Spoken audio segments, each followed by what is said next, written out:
My name is Clara Sutherland. I am 16 years old and I attend Rolling Hills High School. I have always been the kind of person who has a passion for cooking. It is my escape. I find peace in chopping vegetables, mixing ingredients, and waiting for the aroma of something delicious to fill the room. My cooking class is my sanctuary where I create dishes ranging from garlic bread to rich desserts, pouring my heart into every meal. However, my high school life is not exclusively defined by my culinary creations. The social dynamics can be exhausting. Among those competing for popularity and acceptance, I often see myself as an outsider, someone who enjoys the company of a tight-knit group rather than the superficial friendships that flourish in the crowded halls. It is challenging, but I keep my focus on my ambitions, my dreams, and my cooking. There is one thing I certainly did not expect while juggling the pressure of schoolwork and gossiping classmates. I never anticipated a food war with two girls who thought they could bully me. It all started on a particularly chaotic Tuesday. After an intense cooking class, I had prepared a delightful vegetable soup that I was excited to take to my following period. I had to leave it behind in the refrigerator, but I knew I would be back for it. As I hurried to my next class, I felt a sense of satisfaction, knowing that after the school day I would get to enjoy the dish I had worked so hard on creating. Little did I know my food would soon become a target. When I walked into the classroom, I noticed two girls seated near the back of the room, Sarah and Jessie, who were known for their mean and entitled attitude.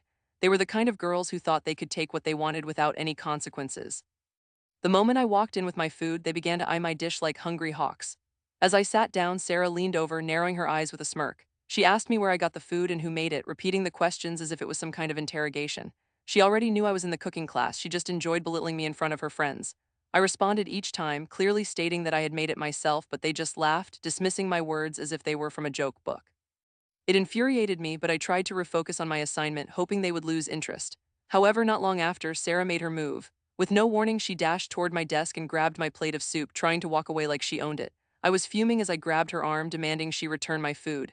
The audacity of her actions sparked something inside me, something I had not felt in a while. I told her to let go, and surprisingly, she had the nerve to look shocked as if I was the one doing something wrong. The other girl, Jessie, quickly joined in, yelling at me to release her friend's arm, creating a scene that drew the attention of everyone around us. I held my ground, insisting that Sarah had no right to take my food. It escalated into an ugly back and forth with no clear resolution in sight. I refused to let go, and the tension in the air was palpable.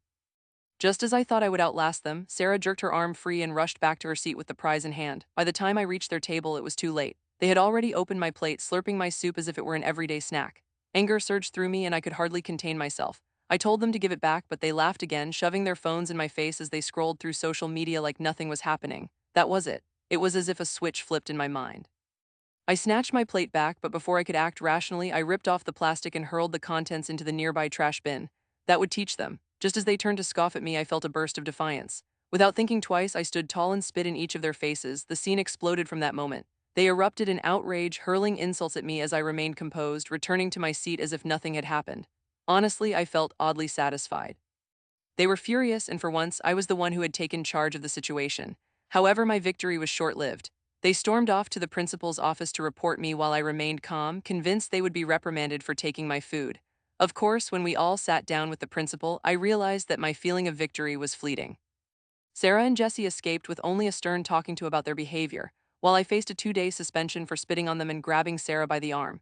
To make matters worse, it escalated to a 4-day suspension when the principal began to lecture me about how I could have traumatized Sarah. I was bewildered, staring blankly as she preached about the dangers of physical interaction.